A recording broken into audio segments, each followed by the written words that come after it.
Hello student, स्वागत है आपका अपने ही YouTube channel maths with Lucky Panchal में। बच्चों, आज हम नए चैप्टर की शुरुआत करेंगे, ज्योमेट्री, जिसमें आपका ट्रायंगल्स आता है। जैसे कि आप सभी को पता है, हम चैप्टर को शुरुआत करने से पहले उसके बारे में थोड़ा जानकारी लेते हैं कि हम क्या पढ़ने वाले हैं। आज भी हम इसी तरीके से करेंगे। तो जो आपका चैप्टर है ज्योमेट्री, उसमें आपका आता है ट्रायंगल्स। ठीक है, सबसे पहले हम पढ़ेंगे कि ज्योमेट्री होता क्या है, इसके अंदर हमें क्या क्या पढ़ने को मिलेगा। तो जो बच्चों ज्योमेट्री होता है, अगर हम उसको लैंग्वेज में लिखें तो हम ये कह सकते हैं, the study of lines, shapes और कर्व्स इन मैथ्स। यानी कि मैथमेटिक्स में लाइन, शेप्स और कर्व की स्टडी को ही हम क्या बोलते हैं, ज्योमेट्री।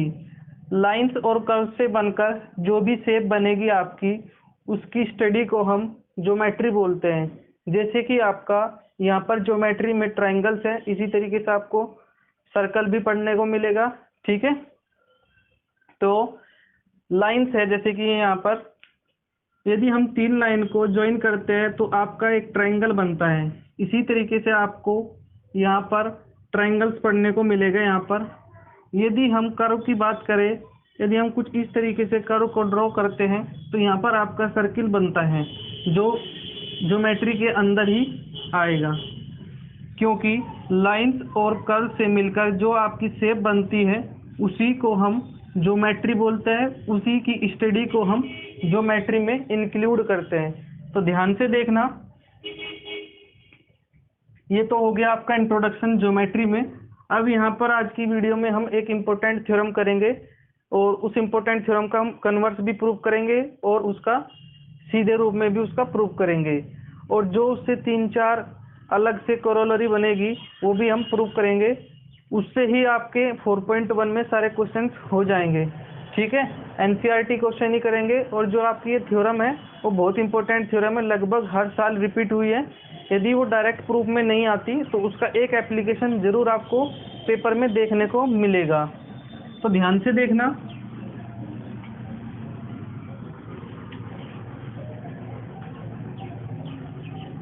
ज्योमेट्री में आप पढ़ रहे हैं ट्रायंगल्स। ठीक है, तो जो सबसे पहले थ्योरम थी आपकी, क्वेश्चन 1, थ्योरम 1, वो ये कहती है, if a line is drawn parallel to one side of a triangle, then it cuts other two sides of the triangle in the same ratio।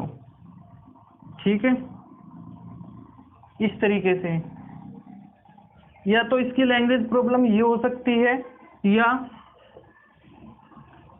if a line is drawn parallel to one side of a triangle, then it divides other two sides as, मान लीजिए आपके पास में ये triangle दिया है A B सी, तो ये आपकी पैरेलल लाइन है। मान लीजिए ये डी ई पॉइंट है, तो A D upon D B, A E upon E C first. इसी को हम ये भी लिख सकते हैं, मैं आपको प्रूव करके बताऊंगा।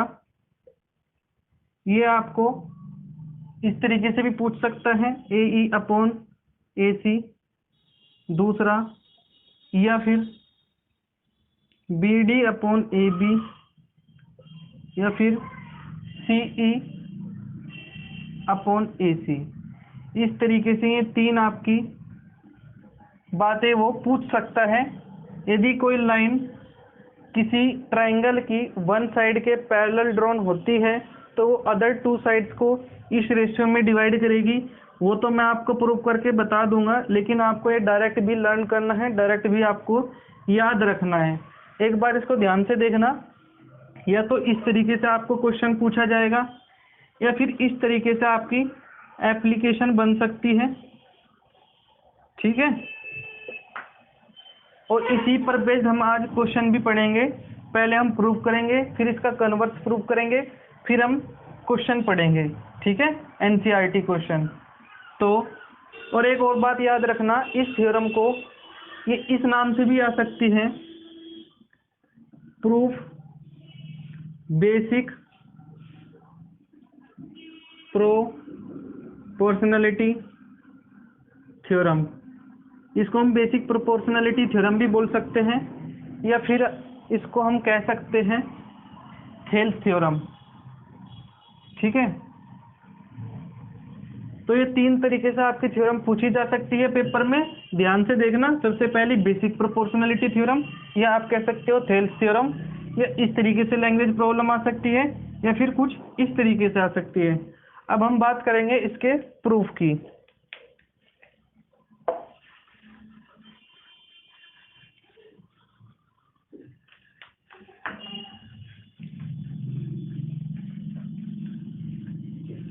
ध्यान से देखना बच्चों,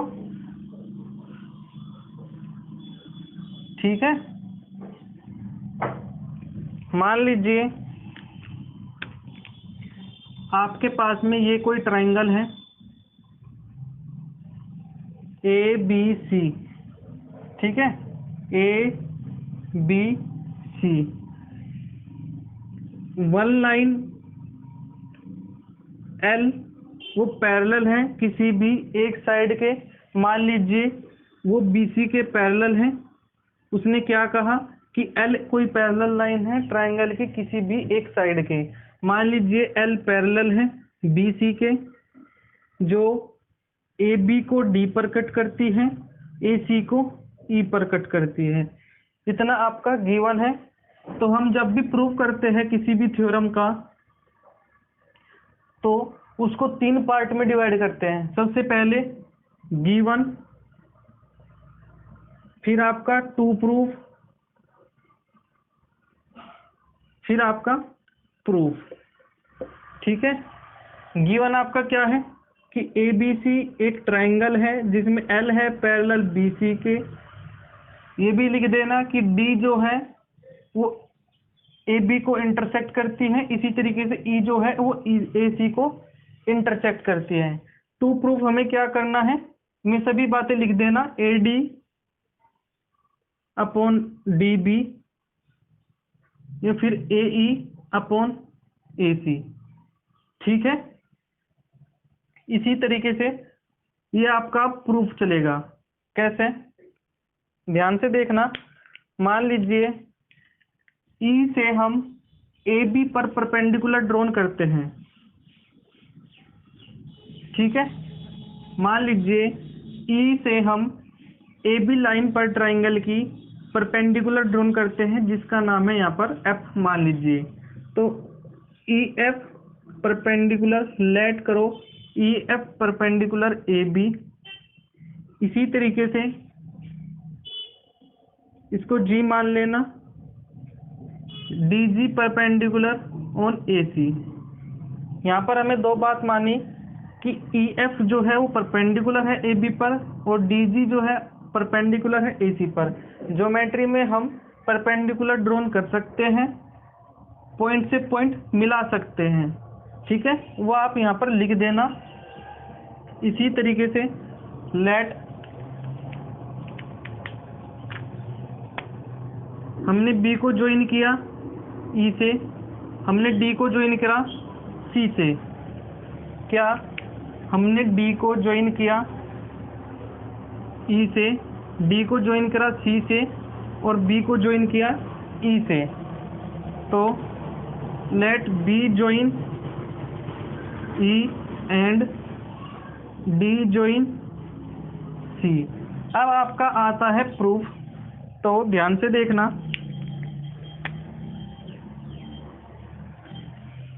अब हमें कौन कौन से ट्रायंगल की बात करनी है वो देखना। Triangle A E D, triangle D E B. सबसे पहले हम दो ट्रायंगल की बात करेंगे, ट्रायंगल ए ई डी, इसी तरीके से डी ई बी। तो इन ट्रायंगल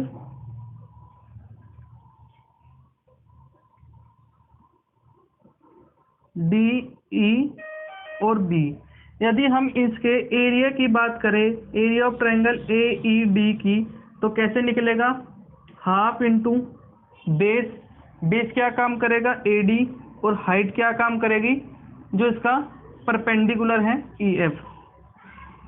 इसी तरीके से यदि हम area of triangle D E B की बात करें, वो कैसे निकलेगा, हाफ इंटू बेस, बेस क्या काम करेगा बी डी, और हाइट क्या काम करेगी जो इसका परपेंडिकुलर है ई एफ। ठीक है, इसको इक्वेशन फर्स्ट मान लेना, इसी को इक्वेशन सेकंड मान लेना इसको। इसी तरीके से यदि हम ए ई डी को फिर से इंक्लूड करते हैं और डी ई सी को लेते हैं, तो इन triangle A E D and triangle D E C, यदि हम इनकी भी एरिया की बात करते हैं, तो triangle area A E D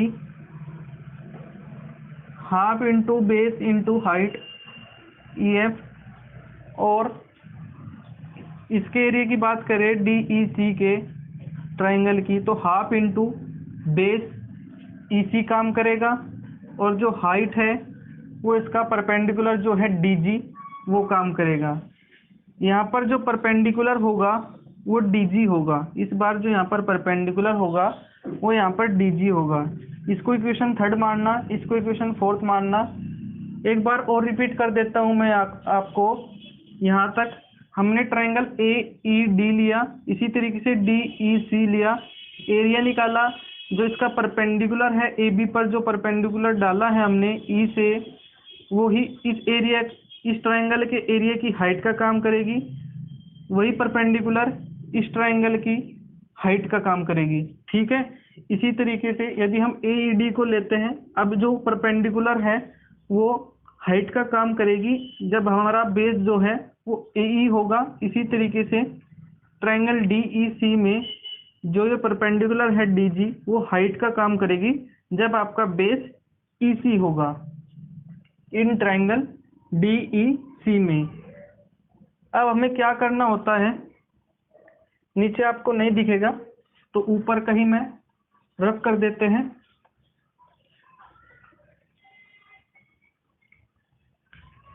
इसको साथ साथ नोट कर लेना, ये आपका एल है।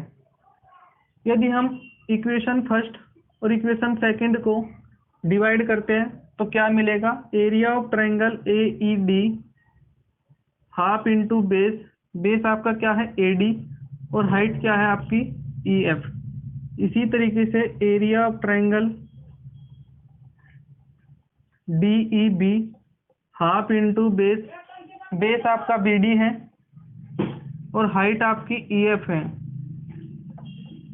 हाफ से हाफ जाएगा, ई एफ से ई एफ जाएगा, तो area of triangle A E D upon area of triangle D E B A D upon B D, इसको इक्वेशन 5 मान लेना। ठीक इसी तरीके से हम 3 और 4 को डिवाइड करेंगे।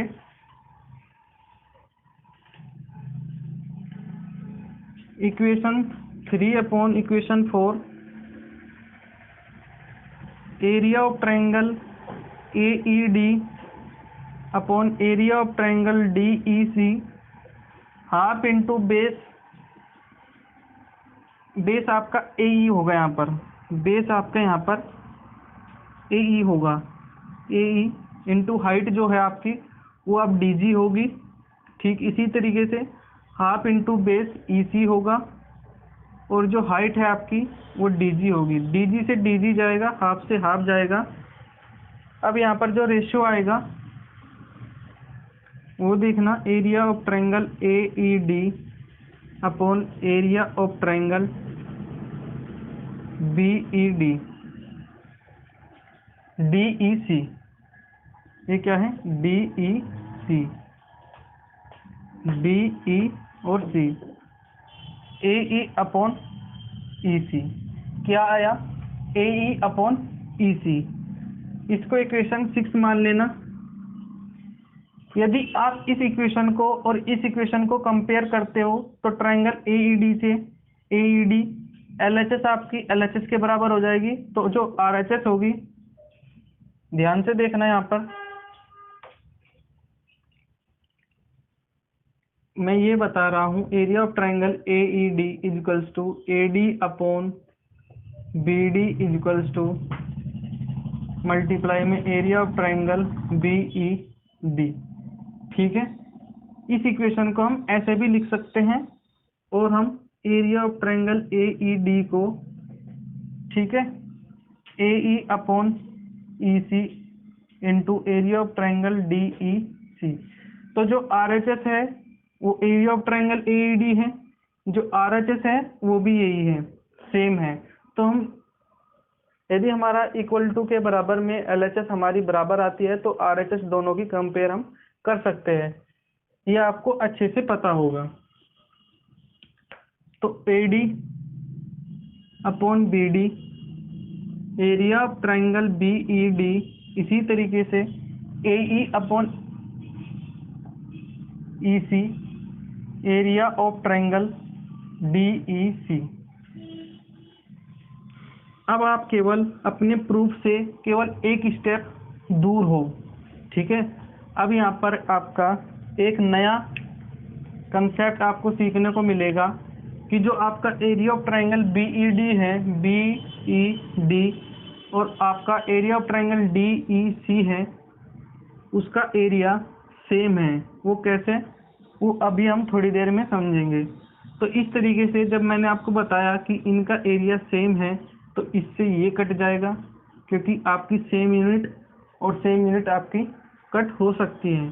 तो A D upon B D, A E upon E C, ये आपका प्रूफ हो गया। A D upon B D, A E upon E C. अब आपकी बात आती है ये आपस में बराबर क्यों हैं, ये आपस में बराबर क्यों है। तो आपको एक कंसेप्ट यहाँ पर ध्यान से देखना है।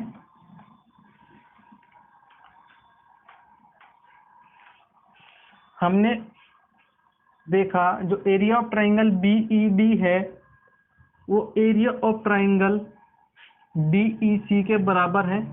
क्यों है, हम सीखते हैं। यदि आपके पास में कोई ट्रायंगल है, ध्यान से देखना, चलो ट्रायंगल तो ये है आपका, एक जनरल तरीके से आपको बताता हूँ। यदि आपके पास में कोई दो पैरेलल लाइंस हैं, यदि आपके पास में कोई दो पैरेलल लाइंस है, मान लीजिए L1 है, ये L2 है, ठीक है। यदि हम इन पर कोई भी ट्रायंगल ड्रॉन कर सकते हैं, कंडीशन क्या क्या होनी चाहिए, on the parallel lines and having the same base. क्या बताया, पैरेलल लाइंस पर होना चाहिए और उनका बेस सेम होना चाहिए, यानी कि on the parallel lines and having the same base, on the parallel lines and having the same base, on the parallel lines and having the same base, on the parallel line and having the same base. तो इन सभी का area ठीक है बराबर आएगा, इन सभी का area बराबर आएगा। कंडीशन क्या होनी चाहिए, कंडीशन दो होनी चाहिए। यदि आपके पास में कोई भी दो पैरेलल लाइंस हैं तो जो हम ट्रायंगल ड्रॉन कर रहे हैं तो जो उसके पॉइंट्स होंगे वो पैरेलल लाइंस पर होने चाहिए और उन सभी का बेस सेम होना चाहिए। ठीक है, हमारे पास में दो पैरेलल लाइंस होनी चाहिए, ये हमें क्वेश्चन में गिवन था कि L है पैरेलल BC के, L पैरेलल BC के, तो ये parallel having the same base, यानी कि ये आपका बेस का काम करेगी यहाँ पर, ये आपका बेस का काम करेगी यहाँ पर, having the same base and on the parallel lines and on the parallel lines, parallel lines पर होना चाहिए। ये आपकी पैरेलल लाइंस है, इस ट्राइंगल का पॉइंट पैरेलल लाइंस पर है, ठीक इसी तरीके से इस ट्राइंगल का पॉइंट पैरेलल लाइंस पर है और इनका बेस भी सेम है। तो इस तरीके से हम कह सकते हैं कि इन दोनों का एरिया आपस में बराबर है। ध्यान रखना। एक बार और समझते हैं। मान लीजिए आपके पास में ट्रेपीजियम है। ट्रेपीजियम में क्या होता है, ये साइड इस साइड के बराबर होती है, ये साइड इस साइड के बराबर तो नहीं कह सकते, पैरेलल बोल सकते हैं हम, ठीक है। ये साइड इस साइड के पैरेलल है, इसको आगे बढ़ा लो, इसको आगे बढ़ा लो, कोई दिक्कत नहीं है, ठीक है। ये साइड के पैरेलल होती है ट्रेपीजियम में, ठीक है। तो यदि हम ऑन द पैरेलल लाइंस, ये आप ट्राइंगल लेते हो जिसका पॉइंट पैरेलल लाइंस पर होना चाहिए, या आप ये लेते हो, या आप ये लेते हो, या फिर आप ये भी कह सकते हो, तो इन सभी का एरिया बराबर होगा। तो इस तरीके से हमने एक तो प्रूफ हो गया हमारा। अब हम कोरोलरी प्रूफ करते हैं। कौन कौन सी आपकी कोरोलरी थी?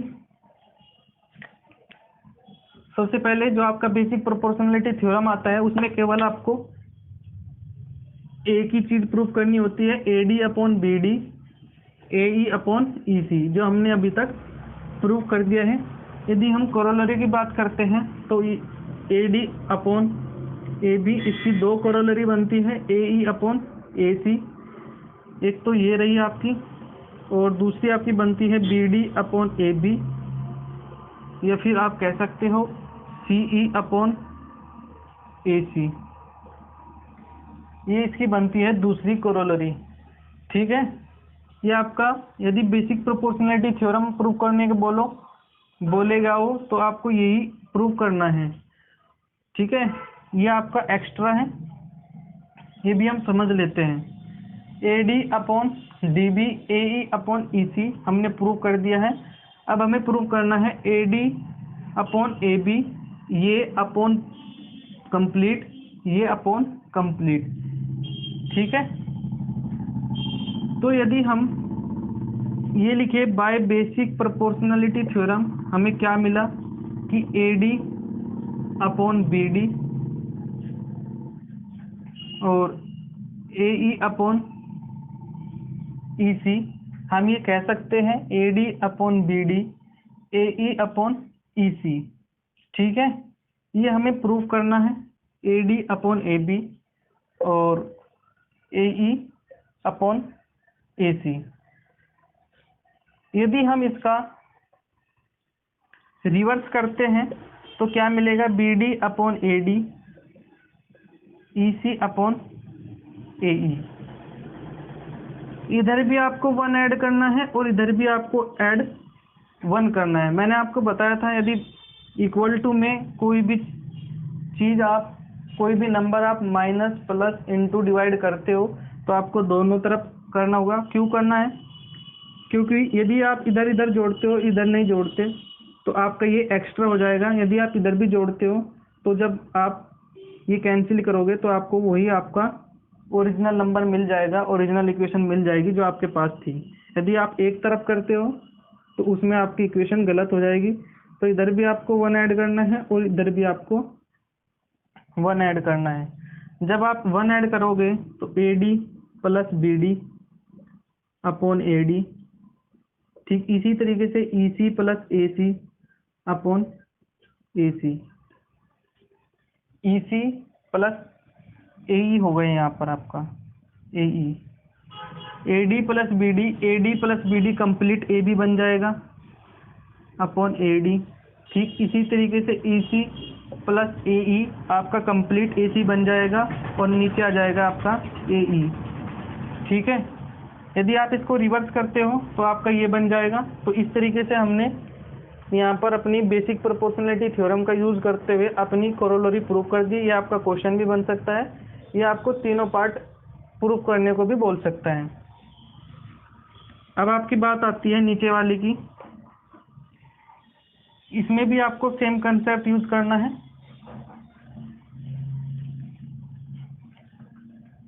हमें प्रूफ करना है कोरोलरी नंबर 2, जो आपकी B D upon A B और सी ई अपॉन ए सी है, इसको हमें प्रूफ करना है।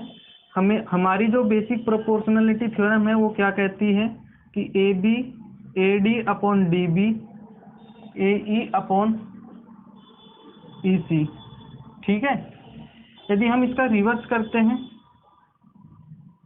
हमें प्रूव करना है B D upon A B C E upon A C. ठीक है, यहाँ पर इसका रिवर्स मत करो, डायरेक्ट आपको 1 ऐड करना है, इधर भी 1 ऐड करो, A D upon D B और ए ई अपॉन ई सी, इधर भी 1 ऐड करो, इधर भी 1 ऐड करो। D B plus A D क्या हो जाएगा आपका, D B plus A D upon D B और ए ई प्लस ई सी क्या हो जाएगा आपका, ये कंप्लीट आपका ए बी देगा अपॉन डी बी, वो कंप्लीट आपका ए सी देगा अपॉन ई सी। तो ये आपका प्रूफ हो जाएगा B D upon A B, यदि आप इसका रिवर्स करते हो। अब आप एक बात याद रखना कि कब हमें इसका उल्टा करके सोल्व करना है, 1 ऐड करना है, कब हमें डायरेक्ट ऐड करना है 1। ठीक है, ये आपका मेन पॉइंट है, ये तो आपका हो ही जाएगा। तो ध्यान रखना बी डी यहाँ पर है, सी ई यहाँ पर है, बी डी यहाँ पर है, सी ई यहाँ पर है, जो आपका सेम होगा उसको आपको नीचे रखना है। ठीक है, ये तो अब मैं आपको वैसे ही बता रहा हूँ, वैसे यदि आप बार बार सोल्व करोगे तो आपको पता लगता रहेगा कि आपको कौन सा ऊपर रखना है, कौन सा नीचे करना है, आपका रिवर्स करके कब 1 ऐड होना है या फिर आपको डायरेक्ट 1 ऐड करना है। अभी आप इतना समझो, जो आप डायरेक्ट यहाँ पर पाओगे बेसिक प्रोपोर्शनलिटी थ्योरम में, ठीक है, यदि आप कोरोलरी में ये पाते हो कि B D upon A B C E upon A C, तो अपनी बेसिक प्रोपोर्शनलिटी थ्योरम का यूज करते हुए आपको ये देखना है कि हमारा कौन सा 2 मैच कर रहे हैं, उसको हमें छेड़ना नहीं है, उसको हमें नीचे रखना है। और ठीक है, ऊपर तो वो आएगा ही एक, तो 1 ऐड करो, फिर कंप्लीट आपको मिलेगा ए बी, इसी तरीके से कंप्लीट आपको मिलेगा ए सी। तो इस तरीके से यहाँ पर आपको सोल्व करना है। तो इस तरीके से कोरोलरी नंबर 2 भी आपकी प्रूफ हो गई है। एक बार और समझते हैं हमने क्या क्या प्रूफ किया। हमारा बीपीटी क्या कहता है, बेसिक प्रोपोर्शनलिटी थ्योरम, या आपकी थेल्स थ्योरम आपकी क्या कहती है, यदि आपके पास में कोई ट्रायंगल है एबीसी और उस ट्रायंगल की एक साइड के पैरेलल हम एक लाइन ड्रॉ करते हैं, मान लीजिए एल, तो वो एल जो पैरेलल लाइन है वो अदर 2 साइड्स को सेम रेशियो में डिवाइड करेगी। ठीक है, A D upon D B A E upon E C, इस तरीके से। या फिर आप इसकी कोरोलरी 1 की बात करते हो तो A D upon A B और ए ई अपॉन ए सी। यदि आप इसकी कोरोलरी नंबर 2 की बात करते हो तो B D upon A B और सी ई अपॉन ए सी। ये आपकी 1 कोरोलरी है, ये आपकी 2nd कोरोलरी है। इसी तरीके से आपके यहाँ पर क्वेश्चन बनेंगे, आपको ये दे देगा, ये दे देगा, ये दे देगा, ये पूछ लेगा, ये देकर आपको ये पूछ लेगा, ये देगा और ये कंप्लीट देगा। 4 आपके पास में टर्म है, कोई भी एक टर्म पूछ लेगा निकालनी, 3 आपको दे देगा। ठीक है, ये आपको डायरेक्ट दे सकता है, मान लीजिए 2 दे देगा, 2 दे देगा, 3 आपको ये पूछ लेगा, या फिर ये देगा कंप्लीट दे देगा, ये देगा कंप्लीट दे देगा। उनमें से कोई आपकी एक पूछ सकता है, या आपको x की टर्म में दे सकता है, ये आपका कंप्लीट 2x है, या आपका 3x - 1 है, कुछ इसी तरीके से आपको इधर भी दे देगा और आपको x का मान पूछ सकता है। ठीक है, यहाँ पर हम थ्योरम ही प्रूव कर रहे हैं, तो आपका यहाँ पर अब हम प्रूव करेंगे converse of basic proportionality theorem. अब बच्चों हमें प्रूव करना है converse of basic proportionality theorem. हमें क्या प्रूव करना है, converse of basic proportionality theorem. इसमें आपका क्या कहता है यदि आपके पास में कोई ट्रायंगल है ए बी सी, मान लीजिए आपके पास में कोई ट्रायंगल है ए बी सी, उसमें कोई लाइन है जो ए बी को डी पर इंटरसेक्ट करती है और ए सी को ई पर इंटरसेक्ट करती है, और वो इन दोनों साइड को इस रेशियो में डिवाइड करती है, तो आपको ये बताना है कि ये जो लाइन है वो बी सी के पैरेलल होगी। मान लीजिए ये एल लाइन है, ये बी सी के पैरेलल हमें प्रूफ करना है। ये हमारे पास में गिवन है। टू प्रूफ हमें क्या करना है कि जो एल है वो पैरेलल होगी बी सी के, या डी ई पैरेलल होगी बी सी के। ठीक है। बेसिक प्रोपोर्शनलिटी थ्योरम हमें क्या कहती थी, यदि एल हमारे पैरेलल लाइन होती है बी सी के, तो वो अदर टू साइड्स को इस रेशियो में डिवाइड करेगी। कन्वर्स में हमें क्या प्रूफ करना है, हमें ये दे दिया कि यदि कोई लाइन इन दोनों साइड्स को इस रेशियो में डिवाइड करती है, तो हमें ये बताना है कि वो लाइन बी सी के यानी कि थर्ड साइड के पैरेलल होगी। ठीक है, इतना समझ गए हमें क्या प्रूफ करना है इसमें। अब हमारा आता है प्रूफ। प्रूफ में हमें क्या करना होगा, यदि हम डी से ए सी पर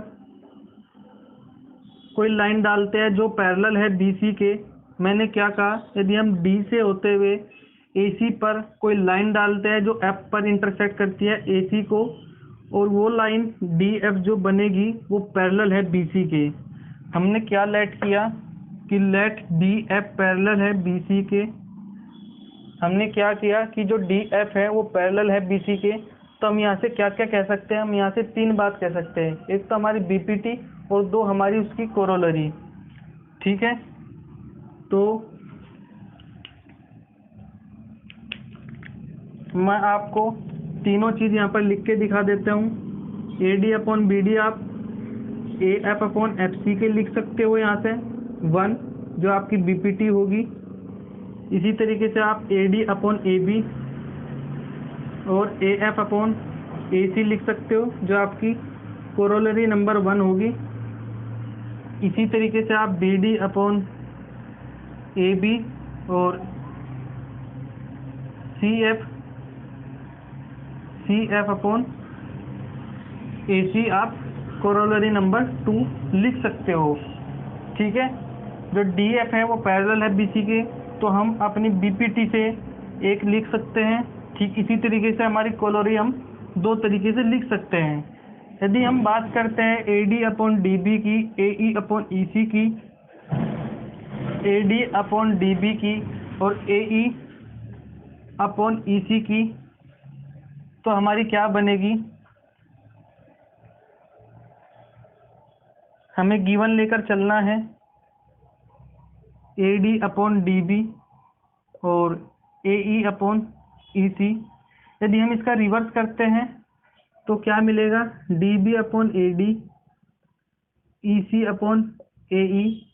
इसी तरीके से हमें यहाँ पर 1 ऐड करना है और यहाँ पर भी हमें 1 ऐड करना है। तो अब हमें क्या मिलेगा, ए डी में जब बी डी ऐड होगा तो ए बी मिलेगा, तो A B upon A D. E C में जब ए ई मिलेगा, ई सी में जब हमारा ए ई मिलेगा तो हमारा कंप्लीट ए सी दे देगा, और अपॉन में क्या आएगा, ए ई। अपॉन में क्या आएगा, ए ई। यदि हम इसका रिवर्स करते हैं तो क्या आएगा, A D upon A B. ठीक इसी तरीके से ए ई अपॉन ए सी।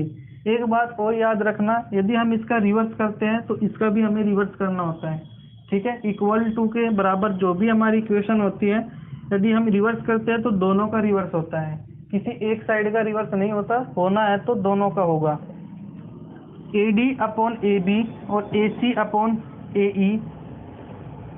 यदि हम कोरोलरी नंबर 1 उठाते हैं इसकी और यहाँ पर इसको बैलेंस करते हैं, तो A D upon A B, A D upon A B, L H S आपकी बराबर हो गई, और आर एच एस आपकी ये है और आर एच एस आपकी ये है। यदि हम इन दोनों को इक्वेट करते हैं तो आपको ध्यान से देखना है, A F upon A C, A F upon A C और ए सी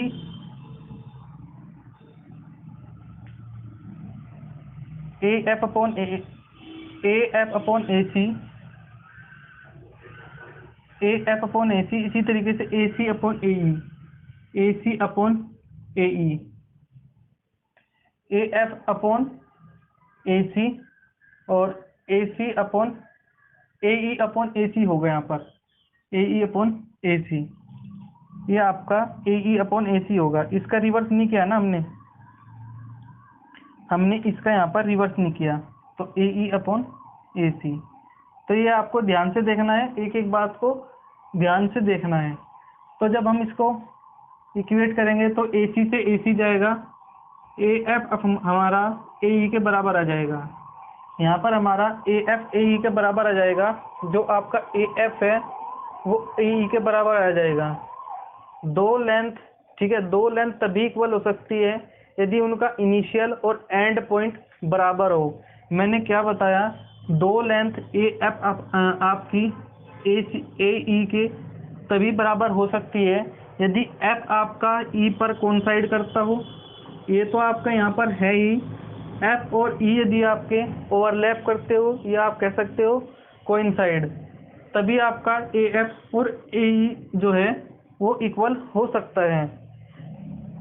तो एफ हमारा ई पर कोइंसाइड करेगा, ठीक इसी तरीके से यदि हमारा एफ ई पर कोइंसाइड करता है तो डी एफ जो थी वो अब डी ई हो गई, और जो हमारी डी एफ है वो पैरेलल थी बी सी के, क्योंकि डी एफ हमारी डी ई हो गई।